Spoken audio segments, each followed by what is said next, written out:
G'day, legends. Welcome back to Roadside, presented by Zwift. This is the Vuelta Rest Day recap. Big second week of the Tour of Spain has been concluded, Tommy. We've had UAE domination on the stage front, hitting a tally of 7 stage wins. We've seen big action in the protesting front with the pro-Palestine protesters impacting the race in a big way. The GC race has also broken up, and we've got a real battle for first, second, and third. Tommy, mate, how have you seen this last 4 or 5 stages, mate? Mate, I thought the first week or so had everything in it. This one has just been, if not a bit more of the same. It's just had a lot, hasn't it? You know, obviously on the side of the road, there's been a bit of chaos.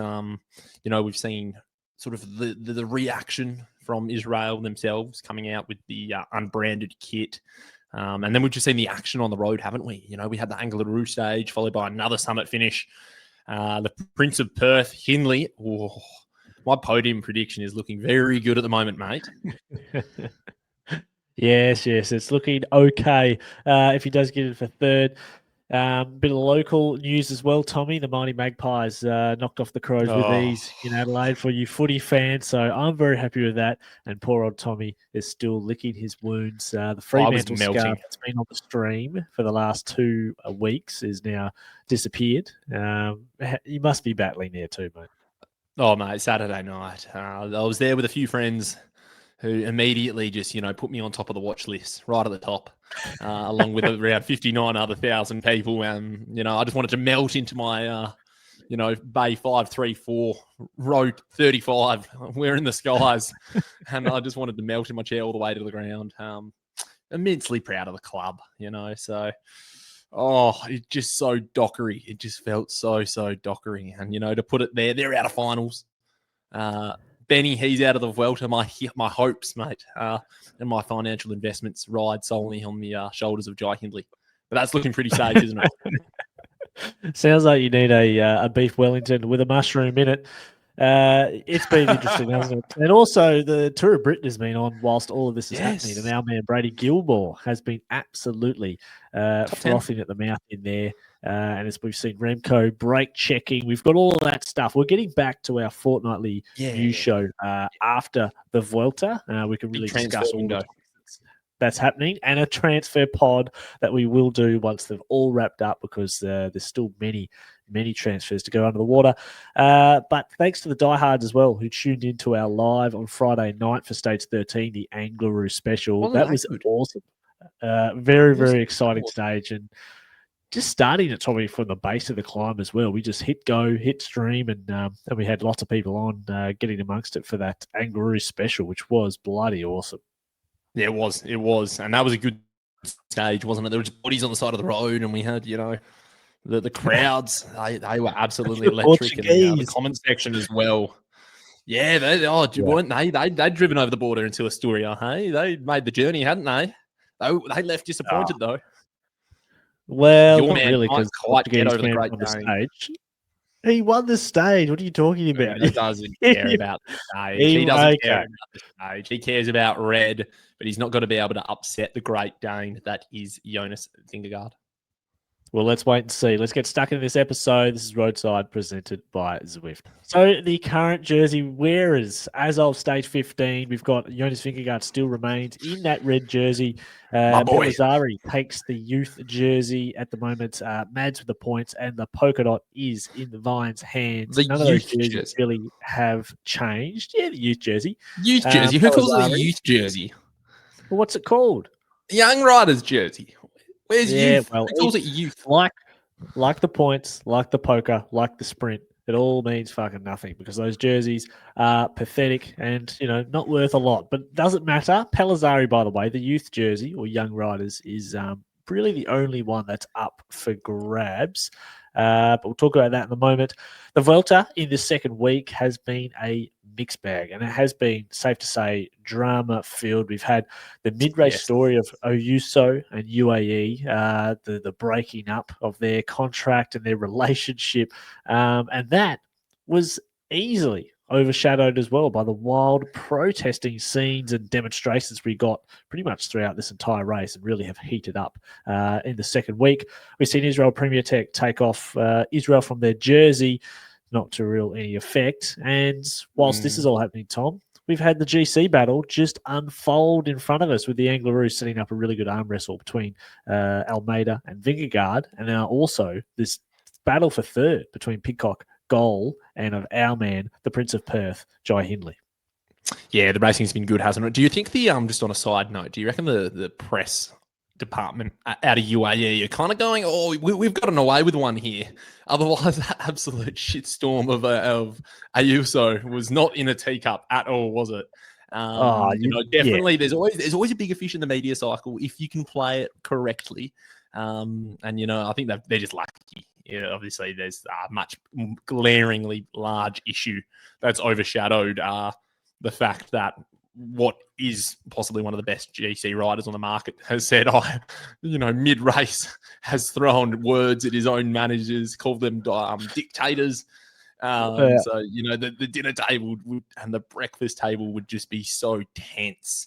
In fact, they're probably at their own tables, which are... But yeah, apart from that, the racing's been good, hasn't it, mate? Yep. So, Angleroo, God, wasn't that a stage? Yeah, it was. It's certainly been an interesting week, and Ayuso 2 stages later was back working for the team, which is really unusual. But stages 10 to 15, the winners, we had Jay Vine. We had stage 11 was the cancelled or neutralised stage, but let's face it, Pidcock was going to win that stage on 11 and Bilbao. You're strong on that? You're strong on that? How strong are you on that? Well, he would outsprint Jonas Vingegaard any day of the week on a flat finish. I think that's pretty safe to say. Ayuso got a stage on number 12. Almeida on the Angleroo, a clinic. Soler got in his treats out of the box as well, stage 14. And Mads completes the trilogy of Grand Tour stage wins. Finally, took him 15 stages. He got his victory on stage 15. Very impressive. But UAE, Tommy, they have been the ones winning all of the prizes in this Vuelta so far. Well, yeah, barring obviously stage 11, yeah, Mads was the only rider to win a stage other than a UAE rider in the second week of the Vuelta. So when you paint it that way, and they've won 7 of the 15 stages. What's the record? It's got to be HTC or something. Yeah, Cav just mopping the floor up and just rolling through and winning 10 sprint stages. Back in the day when on the first week of the tour just used to be a procession. You crunch the numbers on that. I'll pad over here because UAE, to their credit, they have been very good. The Soler stage was fortunate, but I was really impressed with Ayuso when he rode in to victory on stage 12. So he got away with Romo. And I also thought Movistar have been really good at hunting these stages, but they've just lacked the polish.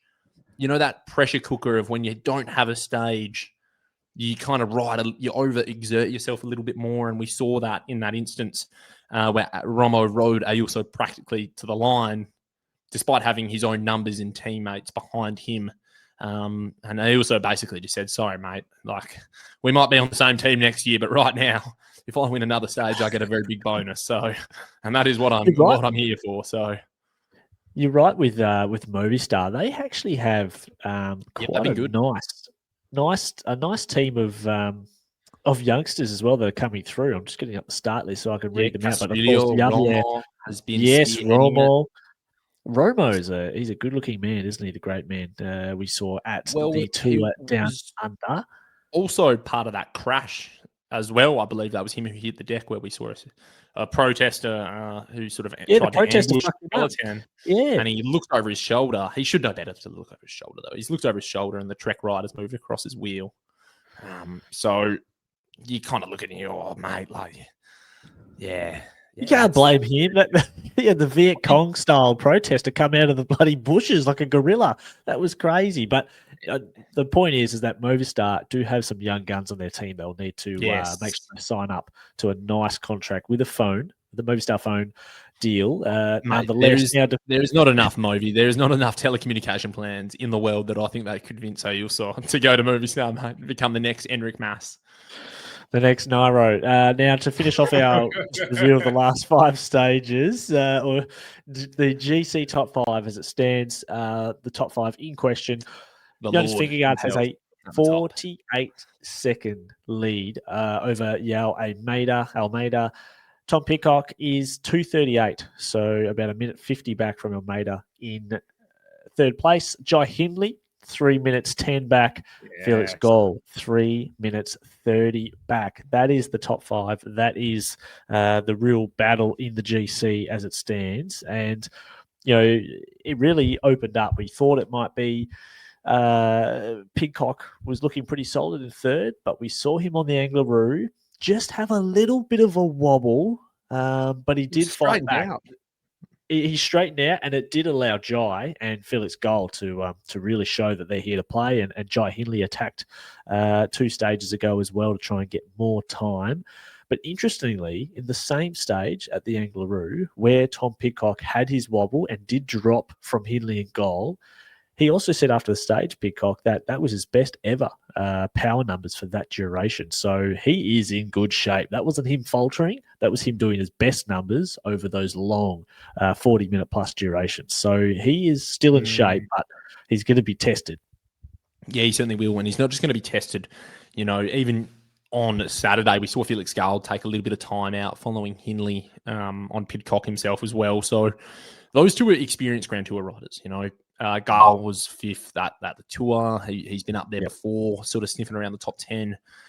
Those guys can operate in the third week. So the question is for Pidcock at the moment, and Doug Ryder, everyone at 36.5, how's this guy going to go in the third week? We've got 2 really big stages remaining, plus an individual time trial as well. We don't know. I can't really recall a time where he has had to go full noise in a chrono. At the Giro, it certainly didn't stand out to anybody because I can't remember it. So if that's rattling around in your brain somehow, I'd be impressed. But ultimately, these guys, I think Jai is just, we've seen him do it before, haven't we?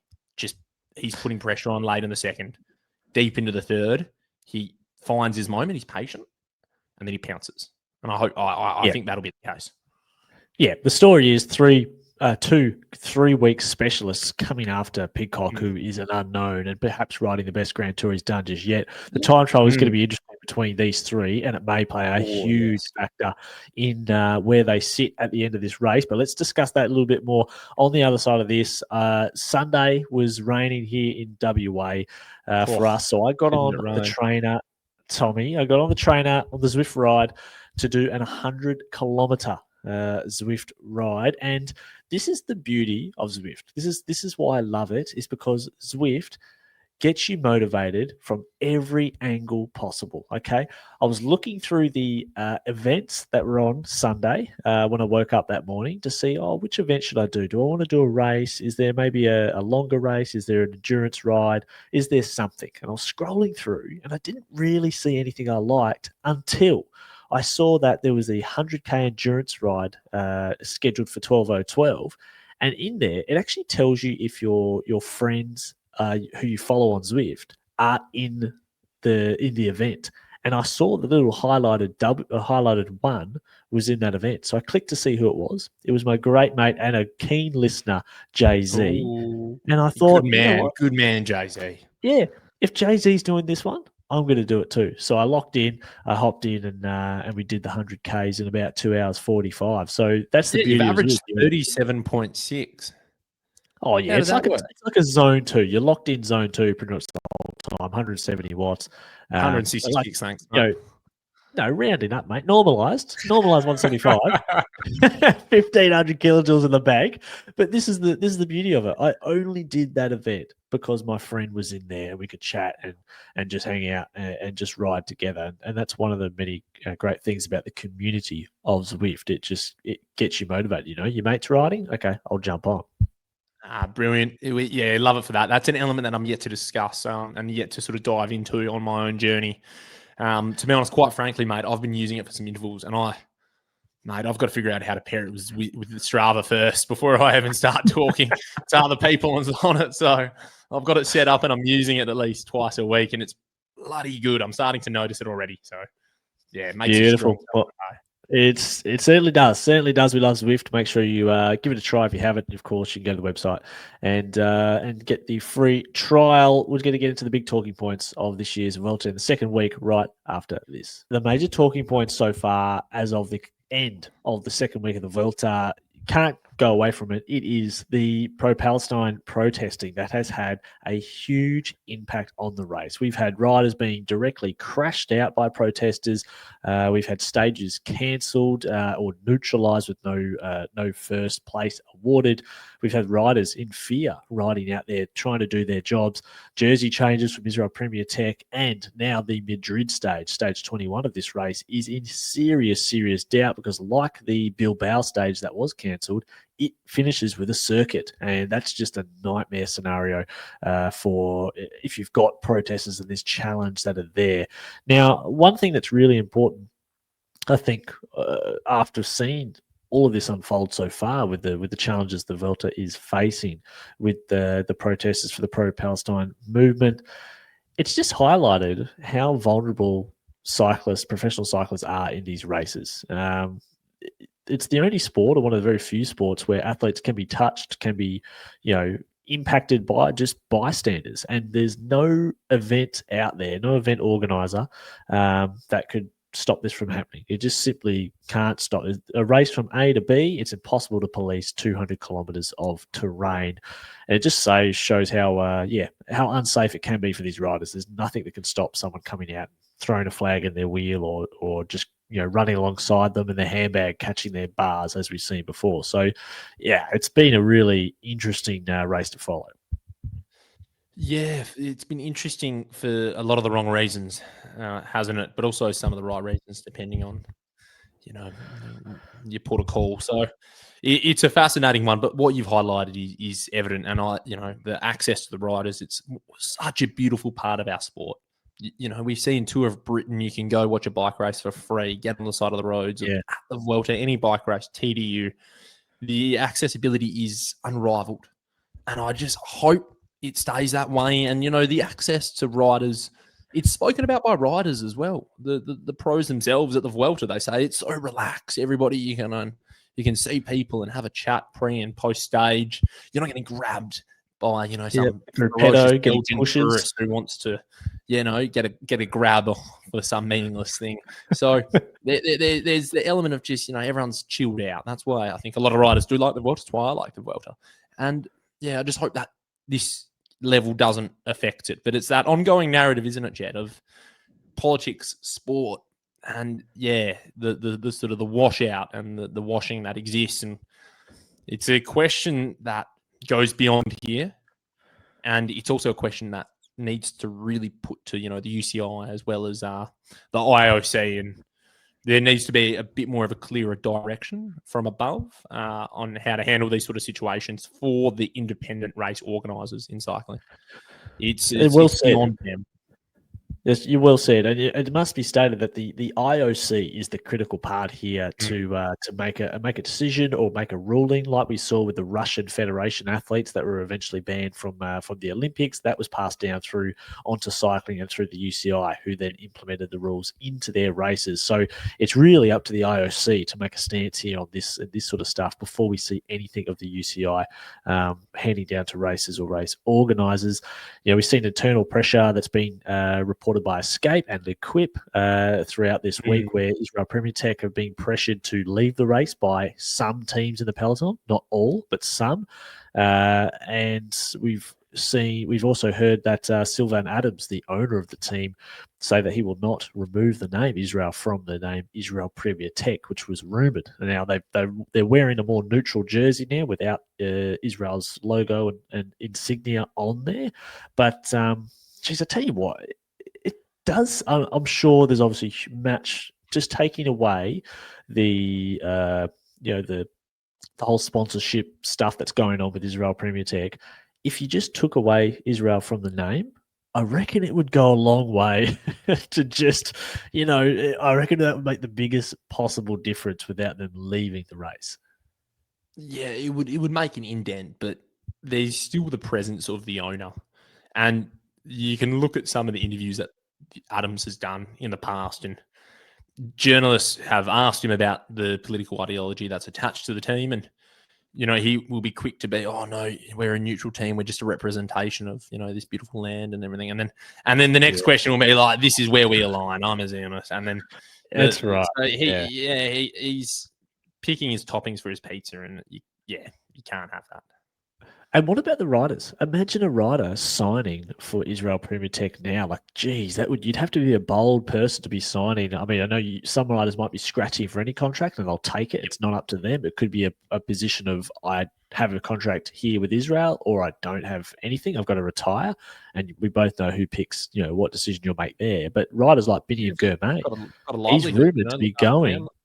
Yeah, well, Biniam's rumoured to be going to Israel Premier Tech. He is a man who no doubt would have options. And I look at that, I think, good Lord, like with the way it is at the moment with that whole political situation, bloody hell, that's a keen move to be moving to a team associated with that. So there's lots to really dive into it, but that's probably the most that we'll cover it. I think the last thing to touch on is the chance that this Madrid stage doesn't look like it's, well, it does not look like it's. I mean, Bilbao, they had no way of controlling the protesters at the finish line, and when they're doing circuits, I mean, and they're going to be doing high speeds, I would be packing it if I was a rider. And put it this way, my experience, my time when I've been in Catalonia, when there was the big independence movement there in Spain, and the federal police that can come out of Madrid, mate. They're pretty good at putting a stop to things. So I wouldn't be surprised if there are a few more teams are working double bubble on the weekend for that final stage. So okay. I think the federal police there could be pretty swollen in numbers and littered around the stage. It could look like a Chinese race, put it that way. So yeah, if it looks like that, mate, it's a sure thing. Free rein to swing the baton, I'm sure. Now, the GC battle has also been a talking point of this race, believe it or not. It's been actually a lot better than what I thought it would be. I think we all kind of assumed that. Did you? You did? Well, no. I'll say we as a collective, we all know that I thought Almeida would be a big contender all year. I said it all year from February. Let's not forget that receipt. But Jonas, he has been solid without being extraordinary so far by his standards in this Vuelta. He holds the lead by 48 seconds, Tom. What can UAE do to claw back time? Because in the third week, we've got 3 mountain stages and a TT to come. So there is opportunity there for them to do so. But how can they get that 48 seconds? I honestly have no idea, because quite frankly, they look deadlocked. You look at, yeah, it really does. And it looks like it's just all on Visma's term, doesn't it? They've had the capacity to be able to put riders on the front when they've needed to. They had an easy week in week 1, even in week 2. Their days when, having Bahrain in the jersey early in the second was advantageous. They weren't pulling. So there were just moments when this team, it's just really found the honey hole at the moment. Jonas hasn't overstretched himself. He hasn't gone after stages, even on Ankle Route. It's just following. So he's either on his limit following and can't move, or he knows I'm waiting for the third week and I'm going to hold this lead. He has made some big efforts though, when he went on stage 9 and he went really early. I think he went a little bit deeper than what he thought. So, yeah. And he's got the tour in his legs as well. So this is a case of, I think he's riding to that level where he knows he has the tour in the legs, and he just has to be patient. Doesn't want to bottle it by having a bad day in the second, which he's avoided. And I think a little bit maybe in his brain as well. Just the Tour de France time trial wasn't that good. That was a disastrous day, and he does not want that again on stage 18, does he? No, he doesn't. And I think I think everyone is surprised to see, well, not surprised, but because we've seen it all year with Almeida, with how he's done so well in his week-long stage races. But I think Jonas is surprised at just how good Almeida's level is. I reckon the Angleroo just let him know that, hey, this guy's pushing some big power. He's a bigger rider than Vingegaard. He's probably about I would say he's 4 or 5 kegs heavier than Vingegaard, or at least 4. So he's got more raw power, which can be advantageous against, say, a thinner climber.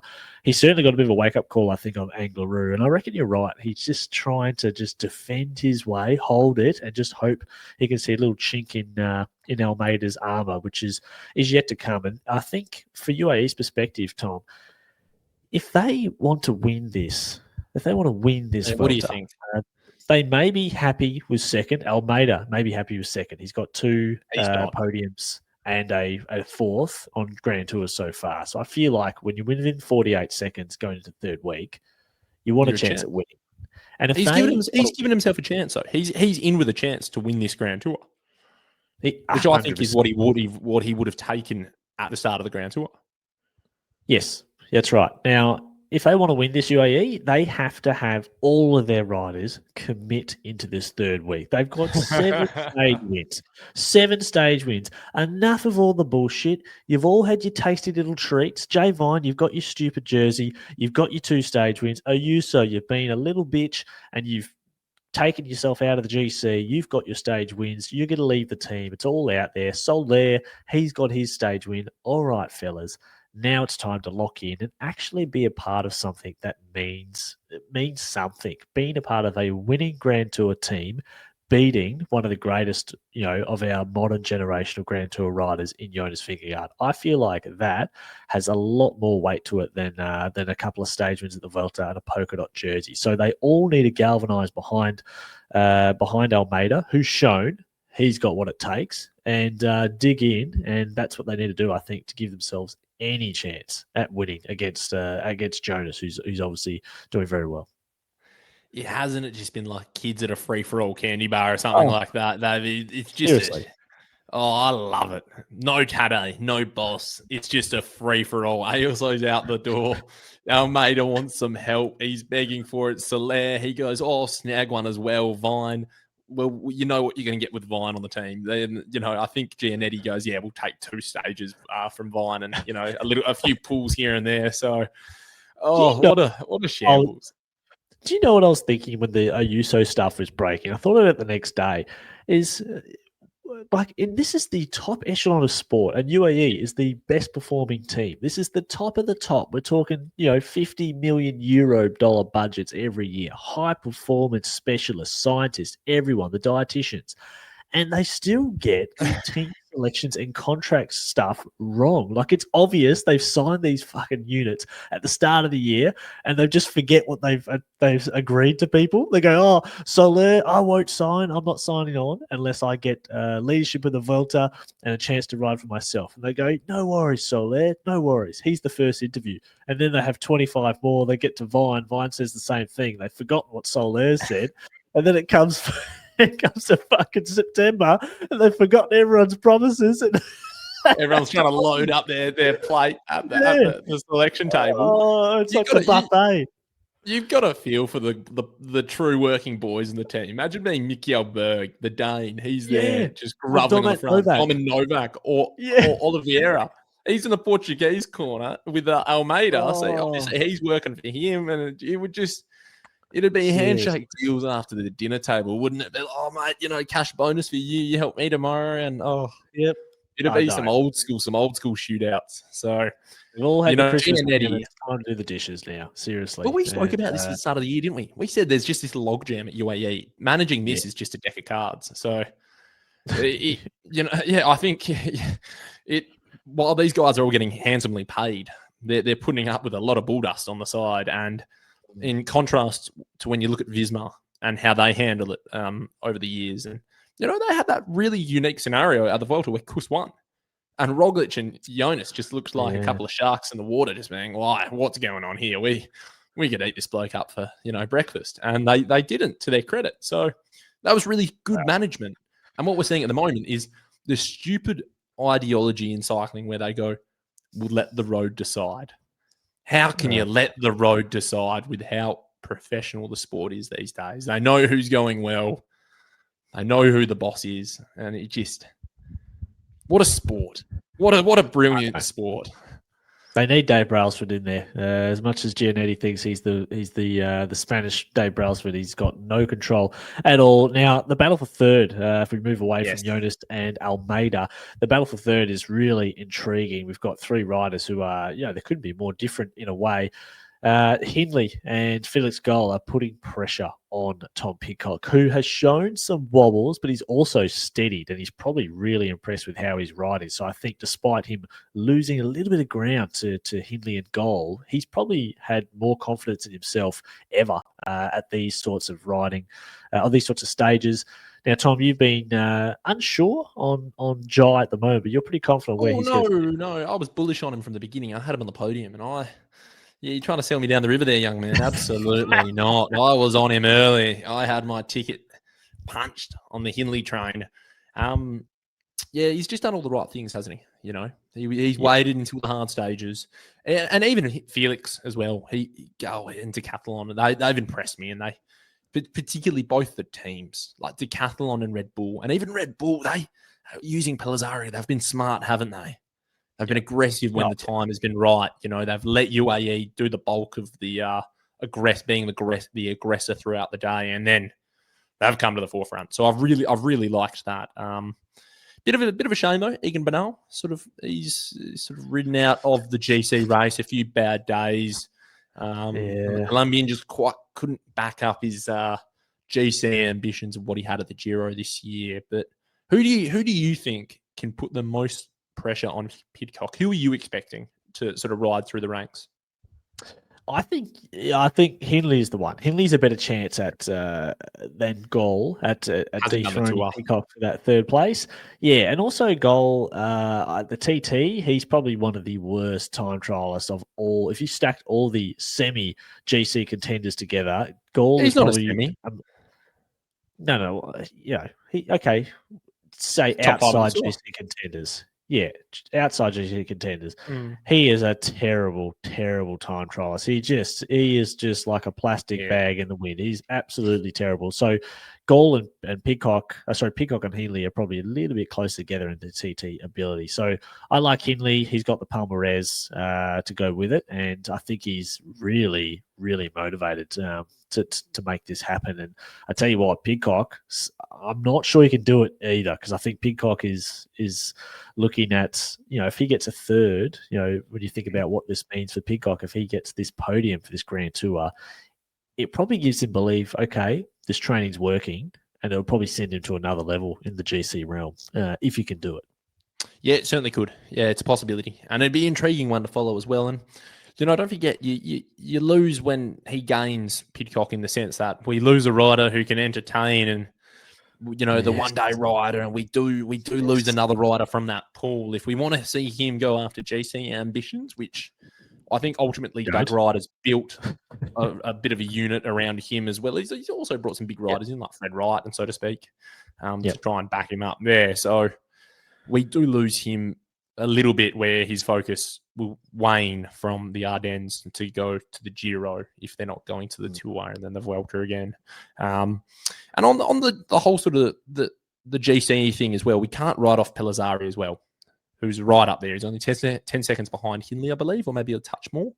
I think it's got to be a little bit more than that. Oh, yeah, it's a minute. But I think having someone a minute there is handy. And I think if Almeida had an Ayuso who was a minute behind him and could put pressure on Jonas, I think he would gladly hand over his GC bonus for a rider in that position to be able to utilise that. So I just think that Pellizzari element could be really handy for Hindley. Yeah, it will, as Pidcock doesn't have any teammates at all. Now, everyone listening or watching, if you're on YouTube, let us know. What do you think? Who is going to get that third position on GC? Will Pidcock hold on? Or do you think Hindley or Goll or Pellizzari could step on that podium in the Vuelta? And what about Almeida? Does he have any chance of beating Jonas? Let us know. Put in the comments.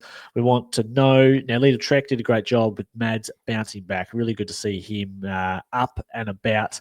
But there are some big stages to come in this final week. We'll get into those. Plus, also, the special FE Sports Zwift Pick and Stick segment is back again. More of this. Right after this. This is Roadside presented by Zwift. Okay, Tommy. Now, everyone, back by popular demand, a lot of feedback on this new segment, the Zwift Pick and Stick for Tommy. I've had a few sent in that I've included in here, but also created some new ones. So if you want to be a part of Pick and Stick, you're going to send them in for this segment. We're going to get started, but this is it. Zwift, Pick or Stick, Tommy.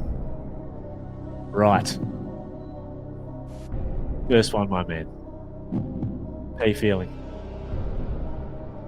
Oh, but this is just showing the full budget of our operation shining through here of the Jethro Gummy. You could only pick one: Hindley or Carapaz. Oh, Hindley. Very quick. Yeah, okay. Moving on. Okay. Moving on. Olympic gold medalist. You're saying goodbye to him. Okay. Yep. Mads Pedersen or Jasper Philipsen? Mads. Love Mads. Love Pedersen. He's just got that Danish attitude of follow me, boys, and I'll pave the way. And he grabs glory with both hands when he gets his opportunity. Love it. Nah, one for the boys. Tom Pidcock or Wout van Aert? Oh, Wout. Wow, that's not even a comparison. What? You know what? You tell me another rider, straight off the top of your head, Wout van Aert. A couple of years ago, he won a TT. He won a sprint, and he won on, I believe, it wasn't even Want 2. It might have been Want 2. You're trying to throw me off with the music in and out. He won 3 stages. He even won the Champs, that's it. So, mate, Wout is just a man of the people. Big call. Okay, I wonder what the listeners that's think. An easy call. Easy. Matteo Jorgensen, all talk, no walk, or Sepp Kuss?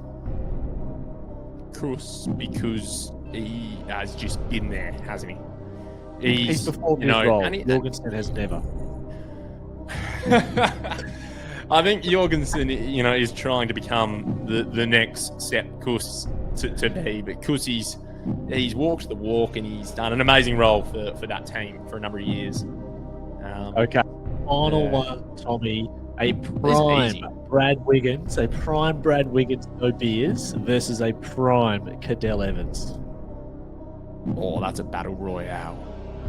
That's like the most extroverted bloke versus just the introverted man that is Cadell. I'm going to go Bradley for shits and giggles.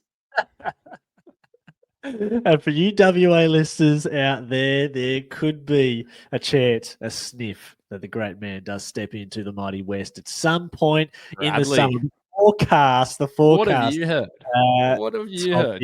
We can't say anything more than that. The forecast, Tommy, we have a hard final week that approaches, a hard final third week. Imagine you and Wiggins at the pub.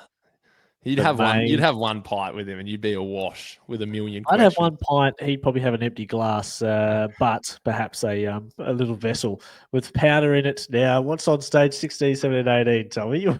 What's going on? So the forecast for the final week of the Vuelta, I ran through a couple of stages last time. Stage 16, tomorrow night, it's a punchy finish. It's a hard day, though. It's pretty grippy. Stage 17, though, you've got a genuine summit finish. Final climb, 9Ks, 9.5%. Stage 18, for the purists, it's a flat TT in Valladolid in the middle of Spain. So that'll be good one to watch. I'm always a fan of that. I think, the likes maybe Dan Hula will give it a bit of a nudge, the Dutch TT champion. And stage 19, my friend. It's the third time this climb's going to be used in the La Vuelta. They finish on Bola del Mundo, this final climb. Now, it's an iconic climb. It's right up at 2,200 meters. They used it in 2012. Dirty Dennis Menchoff, he got it done on that day. Now, I'll buy you breakfast if you can tell me who he rolled on that climb. He rolled someone right at the end. Yeah, he got the better of someone by a second. Well, I'm going to say Alejandro Valverde. Very close. It was the Shark of Messina who he got over. So, Dirty Dennis, who was otherwise known as the Pope, or the silent assassin, for a variety of reasons, he got there. So I'm looking forward to seeing how SBS put together the package of, you know how they always work in a little bit of colour through. They're talking up the final climb if they go through the archives, and there's Dirty Dennis. You get you get 10 highlights at Simon Gerrans winning the stage. We've all seen that. Yeah, we do. Now, good. I like that. The Del Mundo climb is going to be an absolute rip up at stage 17, stage 20, and of course that TT on stage 18. They are the ones that can and will decide the rest of this this Vuelta. Very and stage 21. If anybody, the time is terrible because they run it later in Madrid for the sunset. They might run it a little bit earlier, maybe with security reasons, but it's always a good stage because they actually race it, much like we saw in the final stage of the tour. And we've seen in previous years, Caden Groves, our man Groovesy, get the better of riders from the break. So that can always actually be a really good. It's like a kermesse, little Spanish kermesse. I'd love to be. Fuck, I'd want to be in a breakaway, that's for sure, on that day. You would be in the gruppetto, mate. You'd be on your hands and knees, your legs would feel like they've been shot. Mate, 100Ks on Zwift. I am in so much form coming up. And we've also got some racing, I think, in 2 weeks' time, Pickering Brook here in WA. So my legs have been, they're sharpening up, mate. I'm not on Zwift for nothing. B-grade? What are you racing, B-grade? No, not quite up to my, not quite back to my normal self yet, mate. It's been a long road back, but we'll just see what grade I fit into. And don't fucking look at me like I'll race the same grade as you, mate. I'll help you out. I'll send you the invoice. Okay. Yeah. All right. Now, final words for me, Tommy. This week, for the second week, I've loved seeing Almeida be aggressive. I really loved his performance on the Angkor route. It's not his nature. He doesn't often get a chance to lead a race and do what he's done. And I've also loved seeing Jai be aggressive himself. We saw on stage 14 it was attacking Pidcock. But I'm also ready for this Vuelta to end because I want to look ahead to Worlds and I want to look ahead to our fortnightly news show coming back as well, where we'll be in person, we'll be dancing around, we'll be getting back to our normal, schedule. Would it be that for the podcast? Yeah, can't. Yeah, I wish I could say the same, mate. I've enjoyed doing these online, these virtuals, mate. They've No, I don't want the Vuelta to end. The Vuelta's good, mate. I love the Vuelta. Best Grand Tour. You are right about Almeida. I think you're wrong about Rwanda Worlds, and we'll finish on that because I think Worlds is just going to be tainted. There's going to be little asterisks. Pog's going to go over and win, but I don't know. It's just going to be I think it could be a shit show, mate. It could make UAE's shit show look like a storm in a teacup. Well, if you think that dog that went onto the stage a couple of days ago on the Vuelta is scary, you wait till you go to Rwanda because there's going to be dogs and goats and all sorts of shit running onto this bloody absolute track of a road race course. So just they don't have leads there in Rwanda. They're all wild dogs. So they're going to be all over the course. So I just hope that no riders get taken out by a 20 breed dog, a big mutt just rolling out looking for a tire. But you're right, Tommy. Rwanda is going to be interesting. And let's hope the riders stay safe. And there's some good racing anyway because Remco's going in full noise. We're going to discuss this on our next when we go back to fortnightly news pods, Tommy. But just to review, we should get a few Aussie experts as well to break it down. Some of those who aren't going, we might just be able to tap them on the shoulder and say, "Hey, just come and join us." You know what? We'll do the pod, and then we'll just go pod fishing. We'll just put a few calls in while we're recording. Questions without notice. We will, and we'll also look at getting some guests on the pod as well as we head into the summer. Yes. That's something that we've talked about. So, we'll dive in deep. But, Tommy, great episode, mate. Good to see you again. You're looking fresh. You're looking ready to go. And we'll see you for our Vuelta wrap-up pod in a week's time. Yeah, sounds good, mate. Till then.